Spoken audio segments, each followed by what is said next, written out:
кезде 5-ші күні балық жеп отырғанын байқадым. Сөйтіп балық жеп болған соң мен Соняға ештеңе демеуді шештім, бірақ ережелер әрқашанда менің ойымда болды. Ереже бойынша егер де адам 5-ші күні балық немесе ет өнімдерін жесе, онда кейіннен оның тісі түсіп қалады екен. Сөйтіп бір күннен кейін Соняның айғайлап жатқан дауысын естідім. Ол кезде таң атқан еді. Сөйтіп тұрған соң Соня маған келіп түскен тісін көрсетті. Ал негізі Соняның жасы 16-да. Сөйтіп піскен тісін көрсеткен соң оған ештеңе айтпауды шештім. Сөйтіп 1-2 күн өткен соң ол тағы балық жеп отыр екен. Сол кезде оның екінші тісі түсті. Мен енді бұған қатты мән бермедім. Менің ойымда мынандай нәрсе болды. Бұл деген жай ғана кездейсоқтық.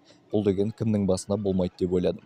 Бірақ бір кезде мен көшеге шығып бара жатқан кезде, қызыл жанып тұрған кезде қызылдан өтіп кеттім.